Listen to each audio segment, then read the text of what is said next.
Sikumecha. Sikumecha. Okay, kufunga kwako mangani? Kufunga kwako 200 unopinda. 200 unopinda iwewe. Maybe 300. Maybe 300. You uchata uchi 301. 300. Yes. It's okay. I'm open for business. Slowly. Oh, bombo clutch. Through a lot. Sanga nimkhoma nothi queen ndiri kukuda. Asikuda ku ada ngokuita ngokutsosa chiweto but say obaya. Sika ndongokudza kuti nowathi kuti zvoni alright hapana kudana nathi kuti ngotengeserana ndipowo mari ndokupawo chiweti. Because nduzoti mangwana ndichatokubati. So akandipa mari chero kaenda mangwana handirwadziwa ndizvo kuita. Right. Wagwan people. My name is DJ Sparks and welcome back again. Panapa pa Uncensored podcast. Ndine time yekuti ndinoya panapa ndiri by 1 ndakazvimiririra nasiya shandi because ndine vanhu vanoda kuti vambovhure hombe. Saka ndiri kunzwa kuda kuvhura hombe. Ndinonzwa kai pakasonga kana kuvhura hombe. Nasi ndina Queen Momo ndawaziva for a long time pa Facebook nchiona vachitweka zvakaipa.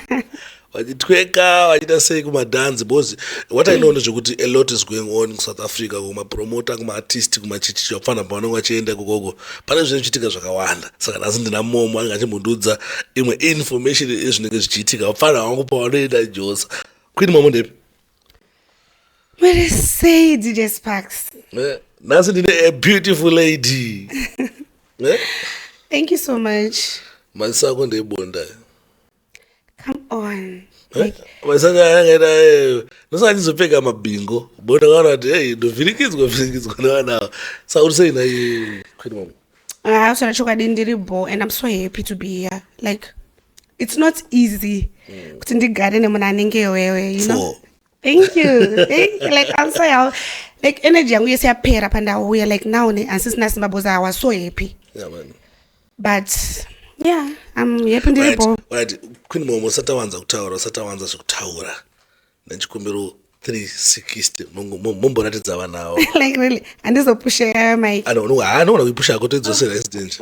360 netwa sei manje katatsiza chikora. Oyo, timutitendere slowly. Oh, bombo clutch. Oyo. Again. Oyo. But anyway, it is what it is. Bombo clutch. Unoona wewe ungogara toona kuimova zviri. Yeah, move because yo. Saka zviri sei? Shiribo. Kuri South Africa. Kuribo, like it's like home now. Saka kuribo. So one time I could say South Africa na Queen Momo. Okay, I used to go to South Africa on my holidays. But when I was to South Africa, like Utango it was 2010. All right. Yeah, and Utango South Africa. But 2010, kudzoka izvezvo. I'm always home. Ndogara nchiya kumba ndifenda kakangana kumba. But pandinoya kuno kuZimbabwe ndongoita 3 days ndodzokera 3 days because kuno kunengoita nezve hapana mari iri kupinda unenge wakangogara so handigari semuZimbabwe. Oh. But ndinogara nchiya kumba like now ndandiri kuno kuFebruary. And ndakaya kuno 3 days back again so kumba is the best. All right. Saka no South Africa mnojipinda leo. Tengesa bechi. 4. Oh, no. I'm joking. Like, but you know what's the one who go to judge? Like, and so I'm going to be, but you know, judge can never know. But I hustle. Chimotudza asorako. To get it. But I don't think it's a door, I don't think some beers. All right. And like I work with my promoters. You know, my promoters my endorsement. So that's no na agreement. You see, from this month to this month, change to shanda tese pakaya artist. ndinovabatsira kupromota, ndinovabatsira kuadvertiser.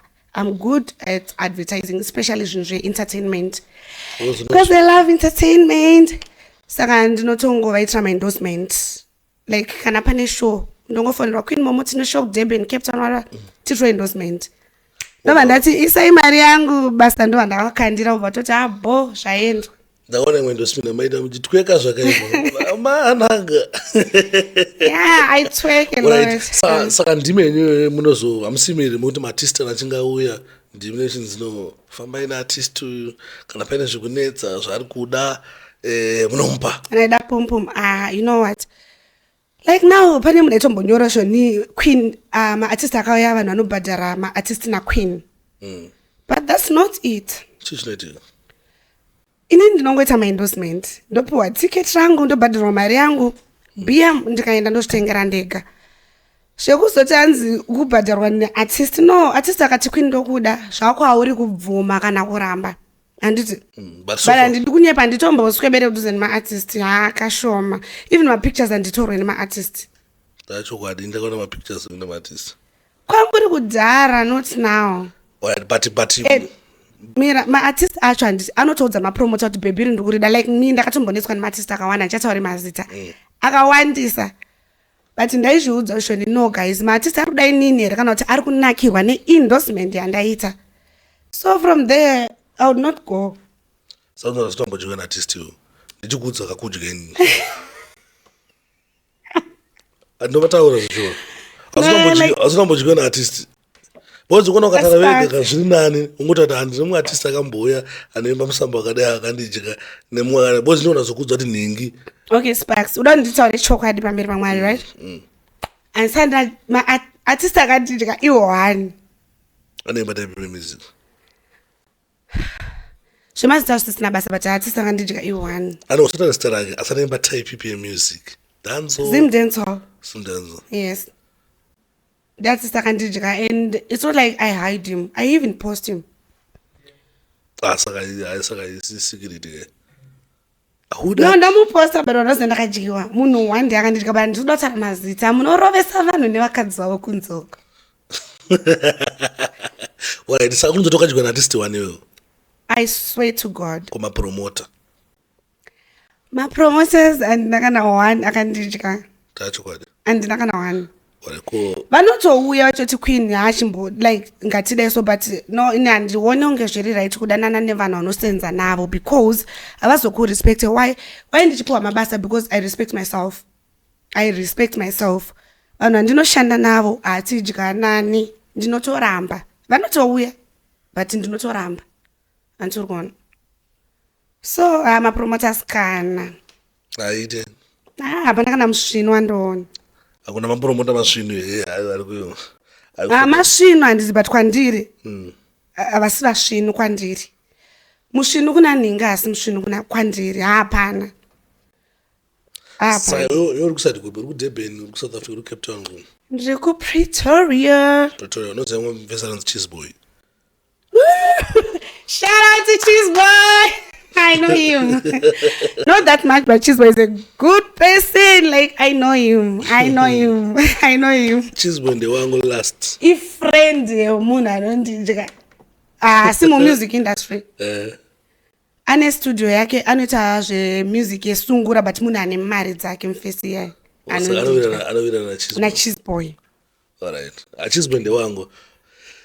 Parajino one singazikana one about Cheese Boy. Yeah. You know the first time I went in South Africa, ndaga toppings wana Cheese Boy.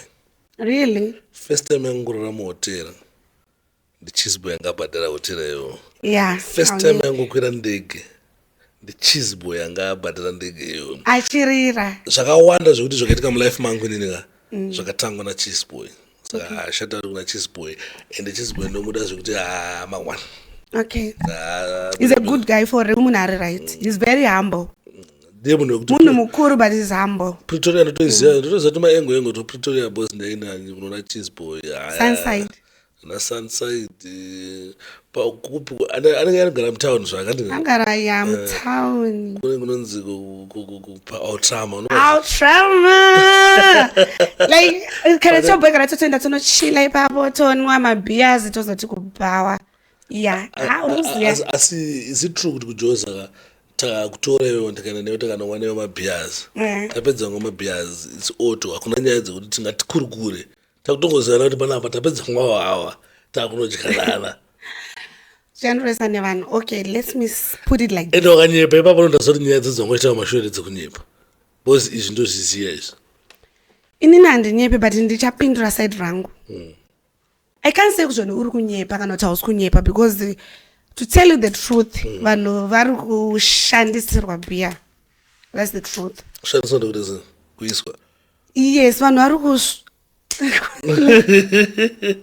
okay zvawataura tanzi ukatengera munhu doro makutoenda naye zviri kuitika we cannot say no hazvisi kuitika vanhu vari kusviregwa bhiya hatidi kunyeperana handiti vamwe vanototengera varume doro kuti vaende nevarume kunokanikwa you understand but hatingati South Africa chete even muno muZimbabwe Sparks usada kuchenesa vanhu vari muZimbabwe even here in Zimbabwe handiti vanhu vari kuita zvinhu but because muZimbabwe muno we stay with our parents close to our parents saka tinoita zvinhu takawanda then vanhu vemuZimbabwe tange vane hunhu kudarika vari kuSouth Africa no vari muno ndo vari kutovhura hombe because vanenge vachitya maparents avo at the end of the day vanoenda nevanhu kubhawa avo unotengerwa doro vakutonoitwa vakutodzoka mumba kuna mama ari good but kuside uku atomai kunge mai vari kugara navo saka musati hanzi kuSouth Africa because zvinhu zviri kuitika everywhere but South Africa katikunzwa kuti vanhu vari kutengeserana sini zvikona mbijana ko muno muZimbabwe muno mutinani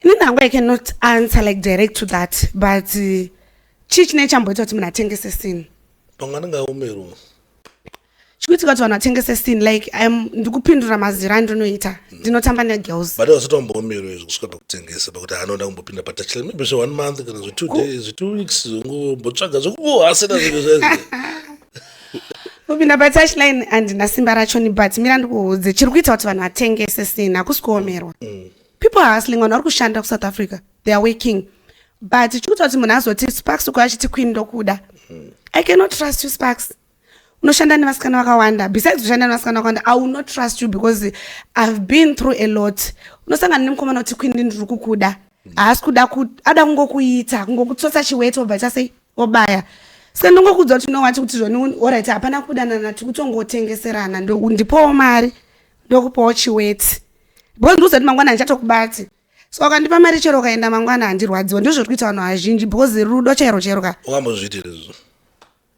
ndine vabereki I cannot answer to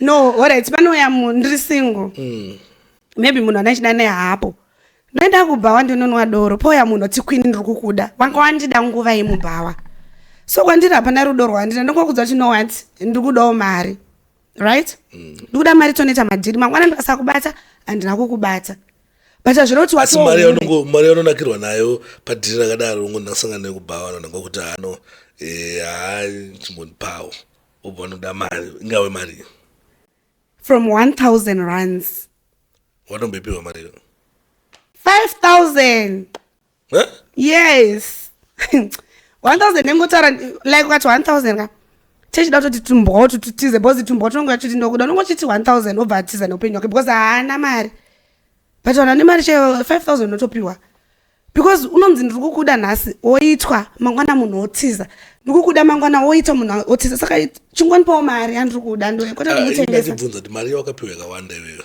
yeah yangeni mari handisi urere kuti ndinotengesa chimbuti no pamunosangana zvinhu zvinoitika I know kuti unovabereki and stuff but mari yandakapiwa yakawanda nemunhu aiti anondida ndikamuti ndikuda mari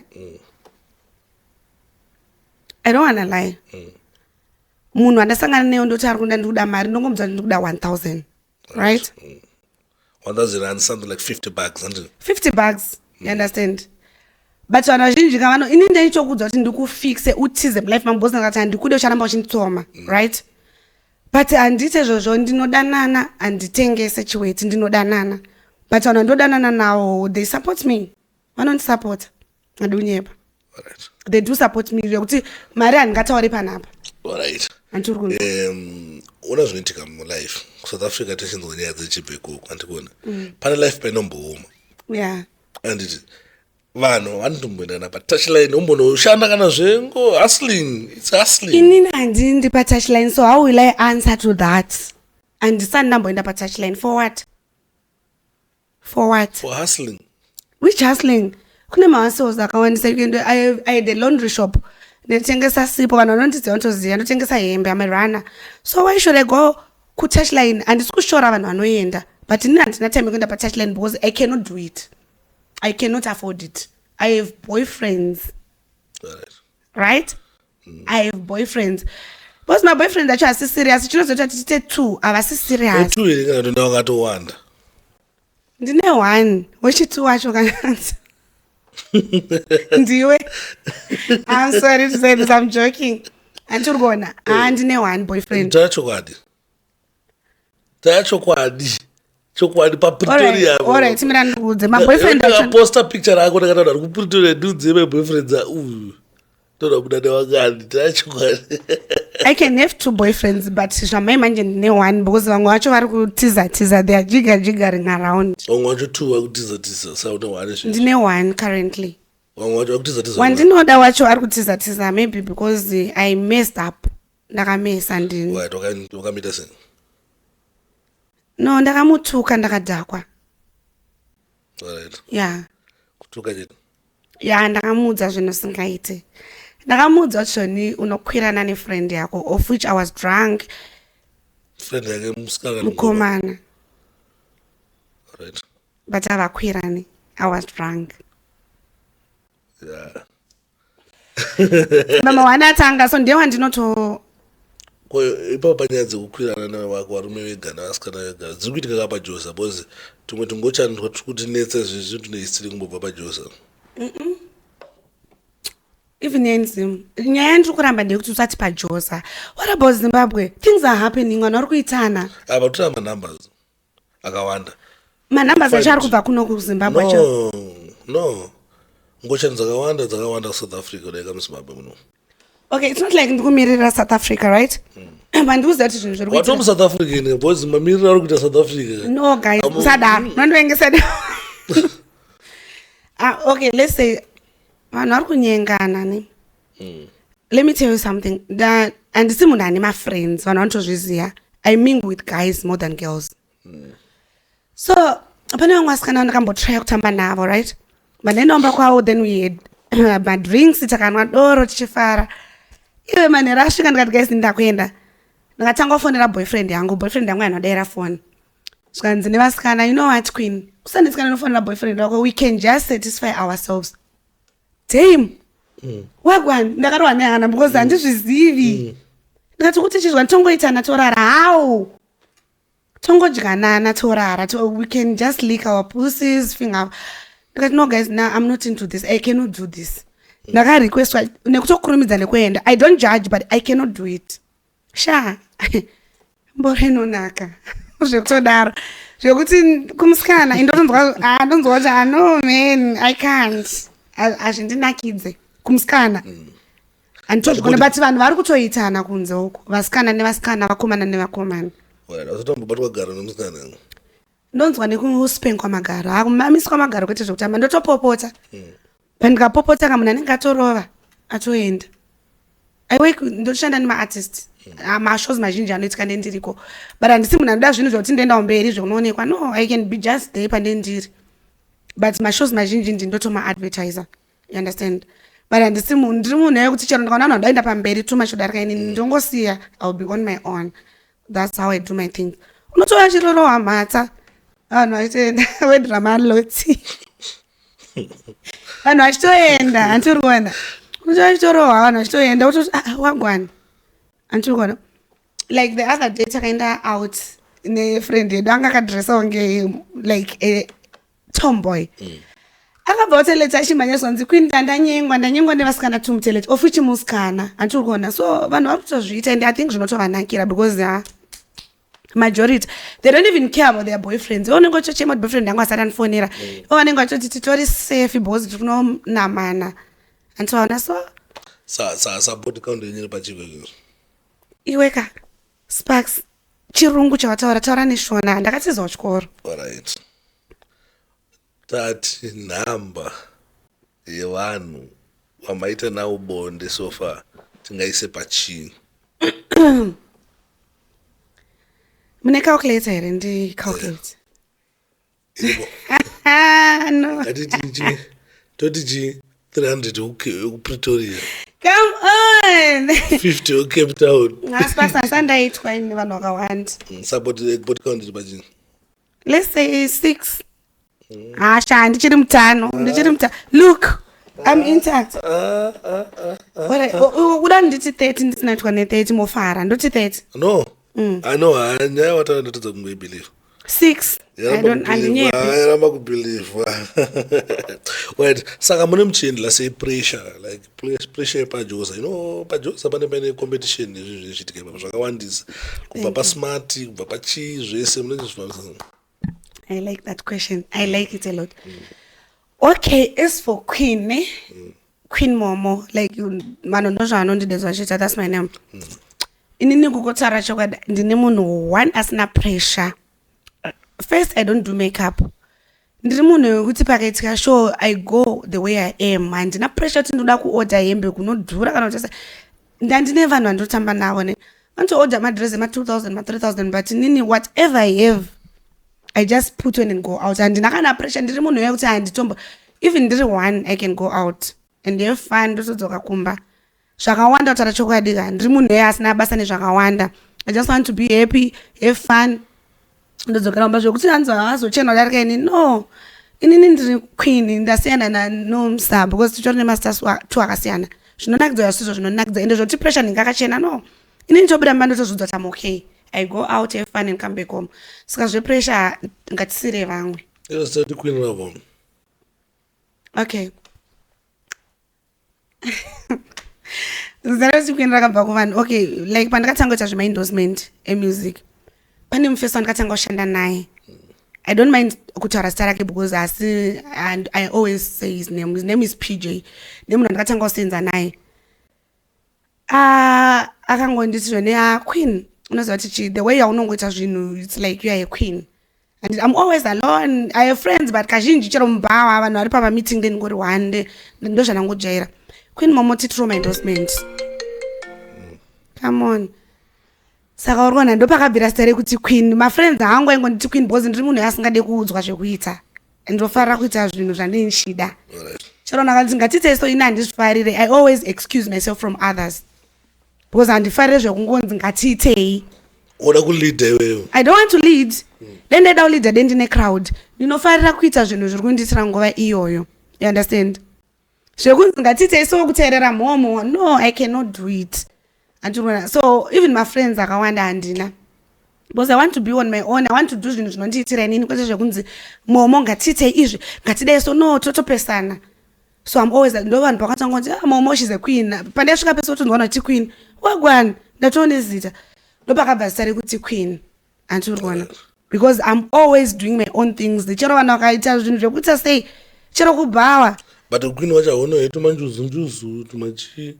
No, I don't do bute and ndigone kuputa bute. Zvekuti njuzi I'm just me. Vanhu venjuzi munovaona ninge vakazvidecorate. No, not me. I'm a simple person azvimo mandiri. Antombozviziva. Handidi kana kuzviziva. Because njuzi yacho handisati ndakamboiona saka. Boys, the way you shake your nyasho.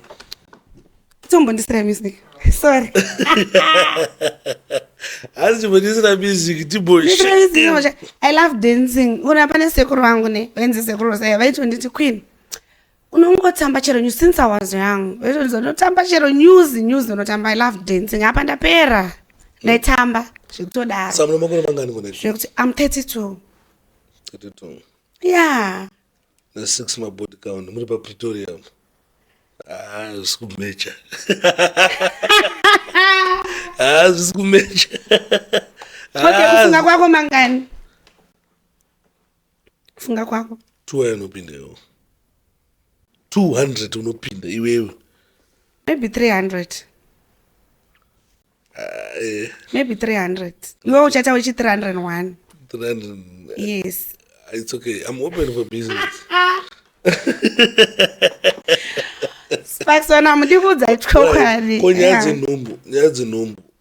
pajonza vanhu vanobviswa nhumbu yakona mbichana tichikunzwa hanzva dzedu yaya ngazodai yachida kubvisa nhumbu saka ndozviona ndiri painesi no muri maseko zacho if girls chii tinongoona vanhu vane nhumbu voti dzavaita miscarriage so ndoziva sekuti vabvisa noona information somewhere background imi mune matizire nhumbu dzacho vanhu tozobvisa nhumbu vanenge vatizwa une murume unobvisire nhumbu Sparks wanyenga mwana wevanhu wamuita wamupa nhumbu wotisa anobvisa handisi kusapota zvinhu zvakadaro but handizozivi because inini hazvazvamboitika kwandiri ndine vana vangu two kids beautiful kids with same father atwaona one body count same daddy usandikuudza kuti body count iri less because ndaigara nemurume for long alright ungwambororo yes ndaitogara nemurume zvekuti handitori chigogodera chemumba ndagara nemurume wangu for so long and ndakatonzvengwa nezvinhu zvakawanda because I was staying with a man, you understand? Saka zvinhu zvakawanda samakazobudirei marriage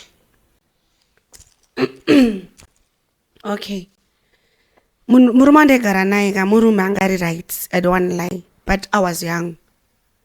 Zvinhu zvatainetsana mumarriage ndaisaziva zvinhu zvinogadzirisika and the guy came to me with lies akandinyepera. I was a model wewo madesacho ndiri kuchikoro ndaimodela. Sometimes ndakatombozvibhadhira school fees ndega ka1 because mama wangu munhu ari strict, mama wangu nadhidhi wangu vanhu ari strict zvekutodaro ukavadza kuti ndikuenda modeling waitofunga kuti pamwe watoenda kunoita musikanzwa umwe usingaite handironzwa Sparks. Saka mama wangu vaiziva ndoenda kumodeling ndaitozochansa vauya kuSouth Africa ubasa ndopandaienda kumodeling. The other day mandatohwina mari modeling ngati mama ndakuzvibhadhira school fees. Mama wangu akashamisika mba watofara vatonditengera hembe dzekumodeling but chakazoitika ndechekuti vakazondiona ndine boyfriend vabva vanditengera hembe zvikanzi Queen vanoti momo mukomana nechikoro nemodeling unodei mandachuza mukomana nechikoro andiri ndachuza mukomana nechikoro vakazondiona futi ndakuenda kumodeling zvikanzi saka chichi saka to cut the story short ndakabva ndasangana nababa vevana vangu vandaudza kuti amemodel zvikanzi I will sponsor you everything izvo vaida kuti sei testa chikeke I ndatoti ndaona sponsor wemodeling ndichimpa mwana kunyazondisponsor zvakanaka. I didn't know kuti ukaita mwana watoamai zvinhu zvatochinja andikona. First but katotanga ratise face wangu akatopfeka condom ndaiziva kuti zvikobva ndaisazviziva ndasanambozviita ndakatobvisa ndakachirasa ndikatochicha kupfekwa ndikatobvisa ndakachirasa ndatozomboita then we went and test ndokuzogadzira mwana watakaita mandatova mama. So ndega ndichibvunza murume wangu kuti okay waiti uchandisponsor wagwani alright ndaamai chingondivhurirwako dancing school because I love entertainment. Airamba ndoenda kubasa airamba ndaita airamba kusvika ndazoona kuti no I'm just like ndingori pamba ndongobika chete nekuwacha murume haasi kuda kundisapota kana nebusiness zvaro handina ndiri mudiki mandatongoti let me leave this guy and handambomusiya zvoda ndakatomudza ndakati Kamisi you are now my brother, let's say as a brother and sister. Takaita 8 months Kamisi chakada kupinda mba nditozvivhara ndichitozviwandisa handisachatode andiriona kuenda zvinhu zvandaidairamba kundiitira ende ndengoona kunge nguva yangu iri kupera because ndaingogara mba ndichichengeta vana nothing hapana chimwe. I love to work takakura tichishanda mumba kwedu asaisa kuti dhanza here mukato ndakatongomutambira like ndisina kupfeka ndicho ndikutambira baby zvikanzi yo kuiganda zvinoitwa nevaroi nemwari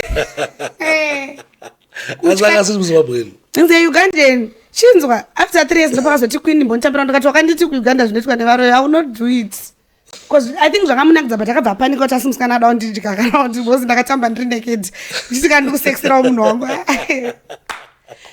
iwe Sparks yedu tikatangotara tipedze zvakakura kudai zvaitika kuSouth Africa ine zvino South Africa ndakangouta nhumbu ndiri South Africa mba ndatongogara ikoko nemunhu wangu anambondiramba but the guy is a Muslim munhu yayo kuti ndaitoti ndikati bebu uya undiona itoti but ndambokuona uchifura pabasa pangu asi munhu maugandans vanononoka kudheta avaite zvekuzimbabwe zvedu munonokisana havanhu vane is a Muslim munhu akakura ane unhu but manje skiri rake nerangu zvakanoditaka kunodhonzerana ona because is a Muslim munhu anongozati akabva kubasa anoenda unonamata odzoka mumba is always in the house but chendiboa depression yekugara mumba mumba munorwadza kugara 24/7 kungogara uri mumba saka ndaimuti Kamisi ndoda kuenda kubasa iramba Kamisi ndoda kuti achiramba so ndiri munhu akangwarisa ndaitombobvisa hembe ndichitomustripira murume wangu hapana chanda asingamuitira zvimwe zvasaibvuma kunze kwekutamba ndopakavhunduka akati Queen aiwa usatamba usina pfeka ndikati naiwe achiri murume wangu akazozviandastenda kudhara waona ndisachatodewo andiri kuona so I notice going wati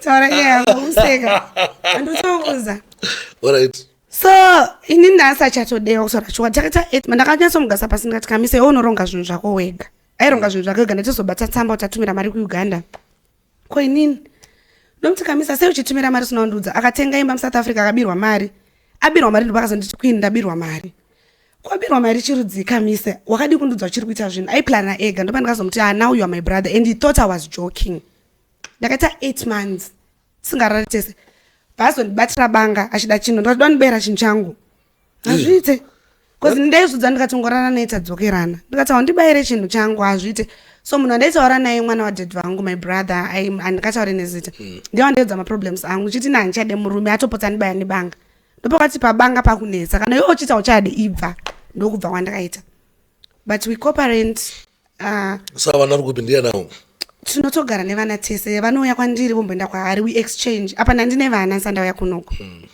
pandakauya kunoko ndakatoendesa vana kwababa wake we cooperate nicely andikona antotaura kuti akwini handirore wanga une mablessings angu but handikwanisa kudzokera because madzinzwa dzakawanda izvezvizvi dzihombe dzipfupi dzidhafu haisinyaya kunzwa zvihombeadzokere kumereji no haisinyaya kunzwa zvihombe shava but haskirire murume wandegara nene rangu hazvitopindirani 2 worlds apart so handingaende ndichinyepera munhu ndokuda ndisa zvakatoramba asi zviri zvokona mufacebook unokwanisa nekutogara naye ndikaona munhu ada kutondiroora kazvamwari ndoda kuroorwa because panze maneta panze apa safe plus maneta handina kunetsa nei maneta ndanetsa nekunyeperwa if you can say that no kuneta chaiko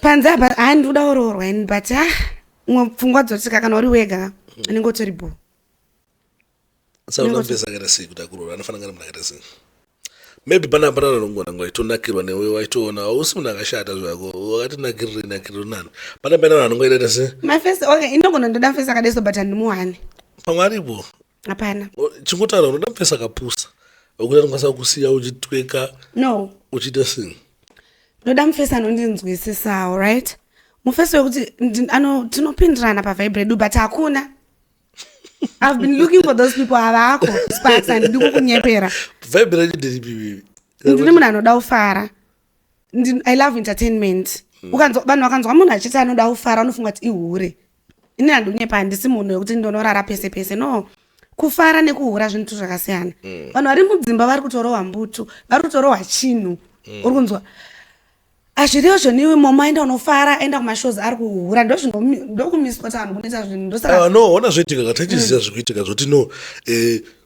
zvoitika kujoza unana Cape Town unana Pretoria kwenyika koko zvoti obviously takatongo kudaidzewo ndakaya kujozewo ndakakudaidzewo ndikati ngatimbochilei zvakutotanga ndandingatimbochilei mawana kutotanga sama unoziva zvandikutaura nakutorova chinhu ndo zvinozopesa zvaitika especially pajoza kumaSouth Africans acho kumaZimbabweans zvinhu zvekuti totozvizati zviri normal kuti hanasi tatakachila old enough to understand nyaya dzekuti wadya mari yangu iwewe yangu ndeyekuti kuona chinhu kuti uona mufesiyo anokuunderstand uchienda kumashow kwana PJ wangu achambotaura andika masvika kwakandika shout out to PJ yeah ende waribata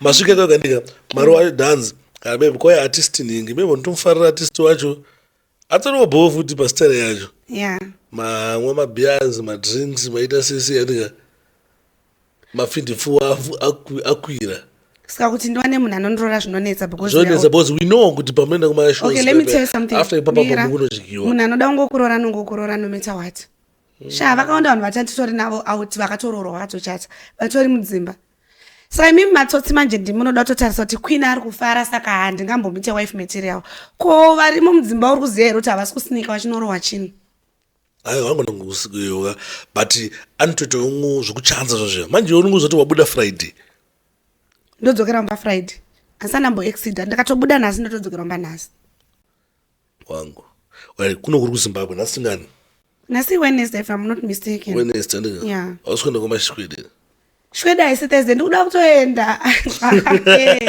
ndoda kuti ndotonochimhanya ndunyepa batobona tikweka iko ndotonochimhanya kwaMashwede ndokwandikuenda cause pese vandoya kuno kunongogara 3 days ndodzokera mama wangu munhu ari strict zvaatakuita zvinhu zvemusoro wedu ndozvoda kufara but my mother and my father they are very strict and ndinototeerera somehow somewhere that's why I'm still here you understand kuenda mafaro kwandinoita zviro ndikuenda unonyengwa sekutaura kwauri kuita no kuno kumona nguso kuno kuno wakatipusika but Joza ndakambo okay Joza ine liberty ndati manager waskwanda tenda Joza tenda kupi ndati ndakasvika ndakatoona wana achita zvari kuita ini ndakapusa no ndakapusa uona so ndakapusa ndatoona magayizi ka potonza ano pada kufanirwa wana chichichichi ndika vanouya mabhiya zorowa pamwe pacho inotozvenda nkurumu kwakunonorara ndika ndozonzwa nyaya dzedzi mangwana manje mwana wewe ngamudya kamwana wewe ndonzwa achiti ko mwana wagwana mwana ndikamudya wewe sha zvakutaura Sparks as I told you zviri kwese uye mukunyanya vavarira South Africa okay let me tell you one thing South Africa every day mira South Africa maybe because sha ku South Africa sha we work I don't want to lie at the end of the day kune like pane time inombosvika pa stress yokuti kana donona hama utombokwanisa kunoona hama you end up going out and when the out wakatona munhu and vanhu chano vachitokunyepera ndokuda handokuda yauresa vanhu vakawanda because unoza ndokuda datokurora kwini iwe utona utorova ugwa zveshwa zvoti paunonosvigwa kaunovhura gumbo 180 uchiti haandawana marriage mangwana calling person can't get munhu sorry nechirungu munhu haumbati watoitwa ka wakuti chatochihure because wanyeperwa nzi kuenda kukurora ndokuitira zvese zvaunoda watofara unomuona munhu antinda kukurora ona saka kana usina kusvinura kana usiri streetwise kandati unolaswa unodyiwa nevanhu vakawanda because munhu anoti achida kurora uye achiti kwini ndoda kungotsotsa so ndofarira hangu vanhu vanoitaura chokwadi kuti kwini ngatitsotsanei kwini mbonipawo chinhu atisikudanana nokuti munhu wayano achiti kwini ndoda kukurora ndinototeramira ende ndinokanganwa atida kukurora unotokanganwa wanzawoti kurorwa unotokanganwa Sparks vanhu vakutorohwa zvinhu paya hakuna mubereki wekuti ndichadzokera kumba ndadzokera kumba ndiri no wakutonga chero kwawabudira unyepa ako reti iyoyo yevanhu vanoitwa kuJozi yakawanda because vanhu havapaniki you're on your own, you're staying alone, chero kaenda 4 days hapana nokubvunza ipapa hako handi kunyepera hausi kunyepa zvinhu zviri kuitika zvinhu zviri kudyiwa South Africa so zvakutodayo dunga munhu kuti uzvionerega kuti tinozvionerega zvauri kuita izvi zvinokusvitsa kupi because chero Mozambique unobuda wako wotodzoka basa rapera mangwana uchiwana rimwe South Africa wanyeperwa waona henesi yakazadzwa mumakula box maJemerson akazara unzi baby haini ndiri mbinga indotokuda hapana akanakirana newe handiri kuona hayi wazvanzi hapana akanakirana newe veve wakutoenda baba handiti wakutobudirawo Mozambique but Mozambique hauzongobudireko wakutobudawo nechimbasera edha chirwerewo nhumbu but kuside uku right upenyu munokosheso level ripi mgonzo wangu dogo yatsonanga kadai wona zvitika kunoko kutoziva kuti no kana muchirarama muno mandika ufana ngomine kana maybe kangave ka funeral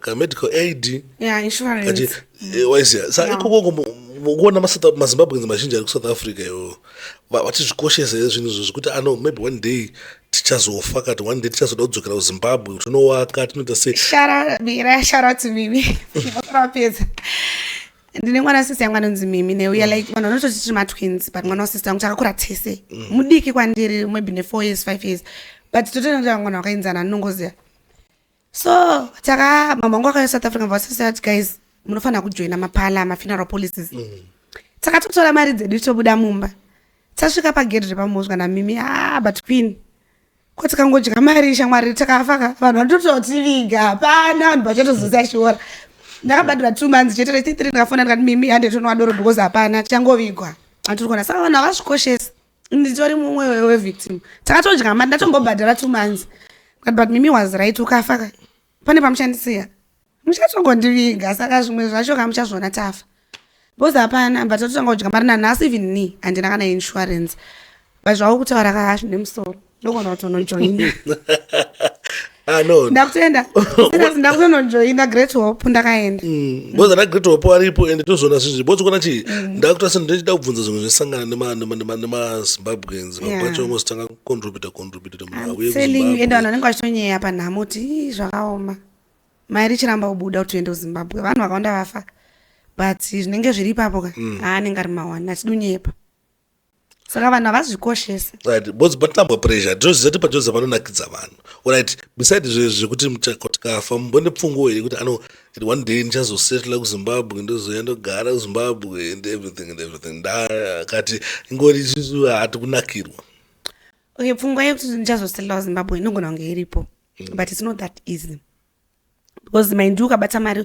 South Africa mari inotenderera inotenderera chero ndisina mari ndiri mumba mangu ndakarara ndichiplana zvauri plana doenda kuZimbabwe wakutofonerwa queen yapakati tikunwadoro hauna kana sendi rawabvisa wakutoenda kutonochimhanya chindiudza kuti unenge utonogona zvinhu zvisi zviri normal wakutofara pepe wakutotengerwa doro watobho so uchazofunga herewo kuti kumba kune life after this you will not think of that because unongo chingo zvinhu zvese zviri bho South Africa you know chero sina mari unotodhakwa anturikona chero ini ndikati alright mwari ndambonamata ndoda kumbotaura nemi 3 days haudzipedzi nengo watofonerwa netimu nzikwini uri papa tikulande vatokulanda takatochimhanya urikona wakatolandwa paipe wakaenda upi kubhawa pauchadzoka paipe pfungwa dzekunamata bhabharasi rakakukiya rafu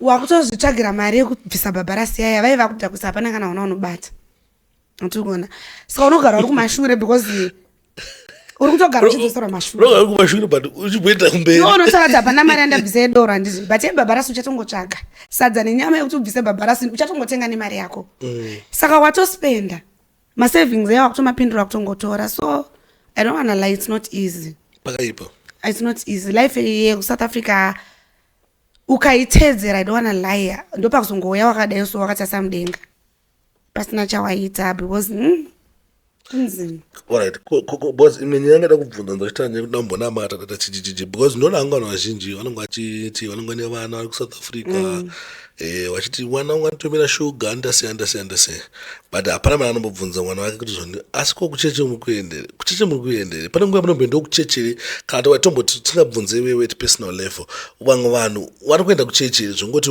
hana inongoriwo kuti maybe amana andofanira kutsvaga musiki kati kunakirwa chete okay nyaya iripo pane kuchechi ne it's very tricky why because pane mwe mukomana so akaposta paFacebook kuti zvoni vanhu vakuhurira kuchechi kubhora nekubhawa alright saka zvakudhipenda newo moyo wako kuenda kuchechi hazviroti uri holy kuchechi kwacho kutovhurwa hombe yekutodaro yekuti ndakataura panapa unotoshamisika saka zvakudhipenda nemoyo wako kuti unozvipawo time here kumbotaura naMwari because unogona kuti kuenda kuchechi but usiri kuenda nemoyo wese uri kuenda kunonyengwa ende vanhu vari kutonyengana vanhu vari kudyanana tangoraramira doro nekunyengana especially South Africa saka kuti ndiende kuchechi inini ndakatoenda kuchechi ndakatonotariswa nabrother ningi takatonobuda takatonoita zvatikaita saka Mwari wacho anozvinzwa here saka inini I think kunamata moyo wako kwete kuti hanzi kuenda kuchechi iwewe as a person ndonozvipa time yekuti guys ndiri kurarama hakusi kugona kwangu nangwara kwangu but ndi Mwari ari kundichengeta you see tichengetwa naMwari you need time to talk to God achitore forever just 30 minutes unopfugama pakona pakutaura naMwari wako because kuchechi kwacho kutovhurwa dzakatonyanyisa kutodarika kubhawa I don't wanna lie ndozvikuitika kujoza saka zvekuti ndiende kuchechi nini kwandiri as for me I don't go to church ndonamatira mumba you don't go to church anomvera umboenda ndakamboenda ndiri mumarriage ndakaona baba Junior vandibvarurira mabhaibheri nemadhiski angu eprayer because he's a Muslim ndozvinhu zvakatozota ndivamake futi andiri kuona you don't tear the Bible especially that Bible raibva una dad wangu so zvinhu zvakandirwadza zvekutodaro so ndangozvidza kuti no even in Mumbai I can find God I used to go to church kupi ku AFM South Africa Pretoria but zvinamatira mba kwangu tori nani because church it's more like a business especially South Africa autombonotiswe kana usina mari unofana kuva nemari kutoti tundanamatirwa na pastor and kutoti utotiwo pastor unofana kuva nemari saka it's a waste of time antikona saka hapana manete no asataneta hakuenda asataneta but ida kuti tingo waneta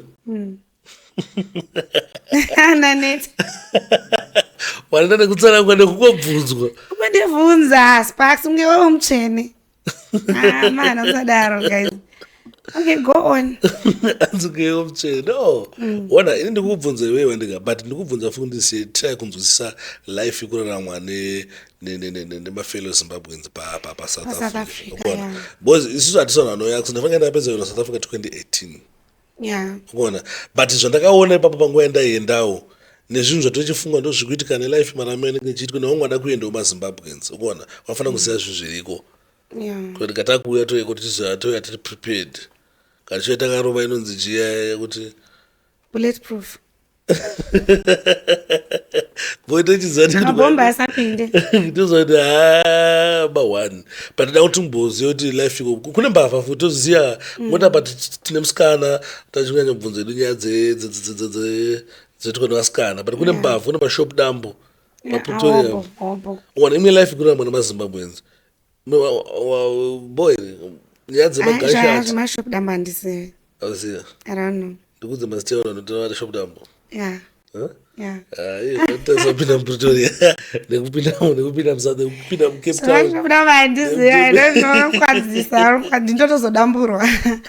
ndinotozodamburwa handisive angwai I cannot say zvinhu zvandisingaziva handisive mbavha dziriko vachibira vanhu vanokutiwo madrugs variko futi andika vanhu madrugs vakaenda maSouth Africans not maZimbabweans maSouth African ndoandoziva zvigunduru zvinyaupe zvinorara muroad because ndinotombofunga kutombounza uncensored muSouth Africa nomboenda weekend kana muPretoria kana muDurban takakumerera tomboita mainterviews hauya ndokaunozonzwa nyaya dzodanzwa because dzimwe dzacho dziri beyond me haina handisi unongochitya plus wabereki ndichitye abereki avishina andizokwanisa kurekodha imwe information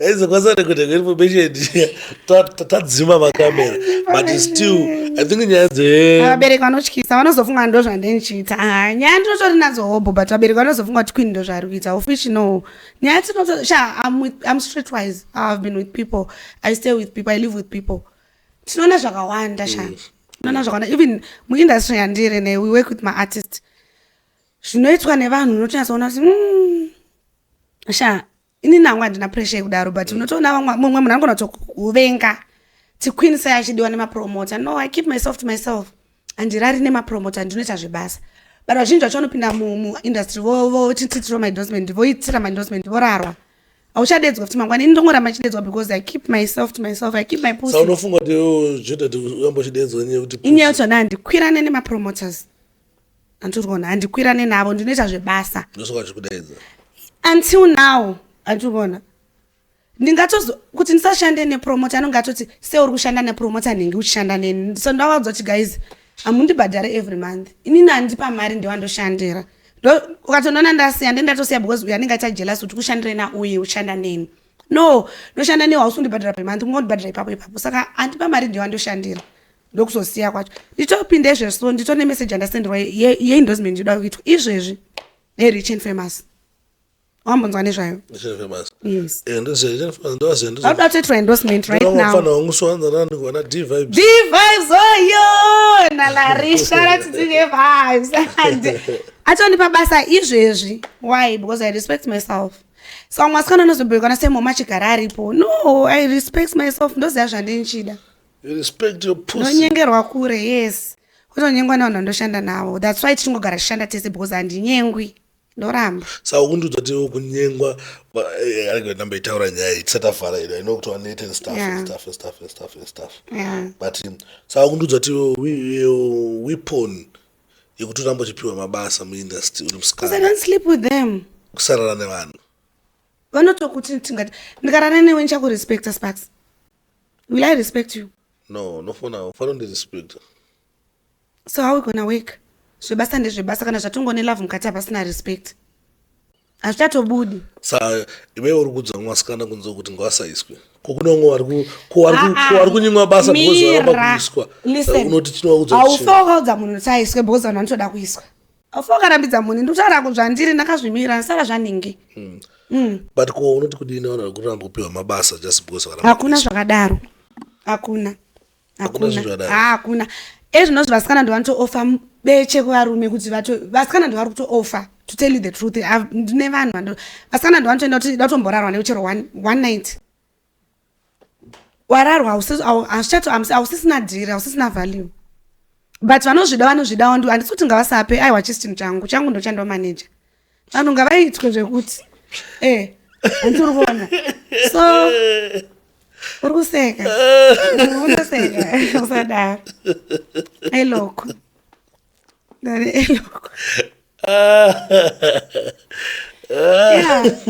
ndomaneja changu vanhu vanotoitwa vanhu vanotomanyidzana kutoti ndine kutanga kupa saka ndo zvavanotodawo but kwandiri zvishande zvidaro sawa asi wambokunyenga nemapromota ndakatonyengwa nevakawanda nevamwe vatozana nevanhu vangu vaitondinyenga kutoti akwini anonetsa wambomunyengi handiri kuona queen anonetsa vamwe ndakatozosvika pakunzi nomwe promota queen uri lesbian because se usina mafeelings totozama kudini ndikati no mafeelings ndinotori nawo but handidana nevanhu vandoshanda nawo that's me handiti I will not.